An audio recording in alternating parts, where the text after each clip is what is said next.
नमस्कार, आप देख रहे हैं इंडिया टाइम 24 न्यूज। मैं आपके साथ स्वाति। आज हम बात करेंगे ऐसे हादसे की जिसमें पूरी की पूरी ट्रेन बह गई। हम बात कर रहे हैं 1964 में आए चक्रवात की। धनुषकोडी ही भारत और श्रीलंका के बीच केवल स्थलीय सीमा है, जो पाक जल संधि से बालू के टीले पर सिर्फ 50 गज की लंबाई में विश्व के लघुत्तम स्थानों में से एक है। 1964 के चक्रवात से पहले धनुषकोडी एक उभरता हुआ पर्यटन और तीर्थ स्थल था। धनुषकोडी के लिए रेल लाइन, जो तब रामेश्वरम नहीं जाती थी और जो 1964 के चक्रवात में नष्ट हो गई, सीधे मंडपम से धनुषकोडी जाती थी। उन दिनों धनुषकोडी में रेलवे स्टेशन, एक लघु रेलवे अस्पताल, एक पोस्ट ऑफिस और कुछ सरकारी विभाग जैसे मत्स्य पालन आदि थे। चक्रवात से पहले चेन्नई से बोट मेल कही जाने वाली रेल सेवा थी और ये श्रीलंका के लिए फेरी के द्वारा यात्रा करने वाले यात्रियों के लिए लिंक रेल थी। 1964 के चक्रवात के दौरान 20 फीट की व्यापक लहर शहर के पूर्व से पाक खाड़ी जल संधि से शहर पर आक्रमण करते हुए आई और पूरे शहर को नष्ट कर दिया। एक यात्री रेलगाड़ी और पंबन रेल सेतु दुखद रूप से नष्ट हो गया। ये सब रात में घटित हुआ। तूफान कई मायनों में अनोखा था। ये 17 दिसंबर 1964 को दक्षिणी अंडमान समुद्र में 5 डिग्री उत्तर 93 डिग्री पूर्व में अपने केंद्र के साथ दबाव के निर्माण के साथ प्रारंभ हुआ। 19 दिसंबर को यह एक तीव्र चक्रवातीय तूफान के रूप में परिणत हो गया। इतनी कम अक्षांश पर अवसाद के गठन, 5 डिग्री उत्तर के कम अक्षांश पर दबाव का निर्माण भारतीय सागर में दुर्लभ है। हालांकि केंद्र के 5 डिग्री के भीतर टाइफून के विकसित होने के ऐसे मामले उत्तरी पश्चिम प्रशांत में आए हैं। रामेश्वरम का तूफान केवल इतनी कम अक्षांश पर निर्मित हुआ था, लेकिन ये लगभग उसी अक्षांश के भयंकर चक्रवातीय लहर के रूप में तीव्र हो गया, जो वास्तव में एक दुर्लभ घटना है।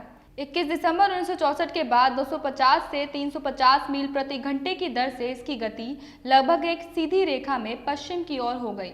22 दिसंबर को ये श्रीलंका के 150 kts लगभग 270 किलोमीटर प्रति घंटे की वायु की तीव्रता के साथ पार कर गया। रात में पार्क स्ट्रीट में प्रवेश कर गया और 22 से 23 दिसंबर 1964 की रात में रामेश्वरम द्वीप के धनुषकोडी से टकरा गया।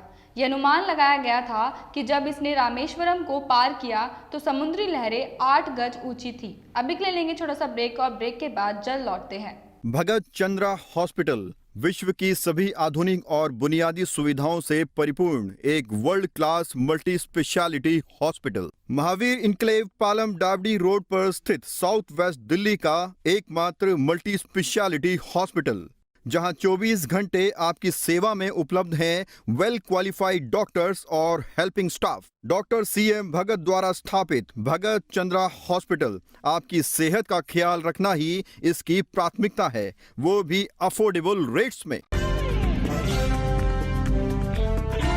ब्रेक के बाद आपका स्वागत है। उस दुर्भाग्यपूर्ण रात 22 दिसंबर को 12 बजने में 5 मिनट थे। धनुषकोडी रेलवे स्टेशन में प्रवेश करने के दौरान ट्रेन संख्या 653 पंबन धनुषकोडी पैसेंजर, एक दैनिक नियमित सेवा जो पंबन से 110 यात्रियों और 5 रेलवे कर्मचारियों के साथ रवाना हुई, ये एक व्यापक समुद्री लहर के चपेट में तब आई जब ये धनुषकोडी रेलवे स्टेशन से कुछ ही गज दूर थी। पूरी ट्रेन सभी 115 लोगों को मौत के साथ बहा ले गई। कुल मिलाकर 1800 से अधिक लोग चक्रवाती तूफान में मारे गए। धनुषकोडी के सभी रिहायशी घर और अन्य संरचनाएं तूफान में बर्बाद हो गए। इस द्वीप पर करीब 10 किलोमीटर से चलती हुई लहरीय हवाएं चली और पूरे शहर को बर्बाद कर दिया।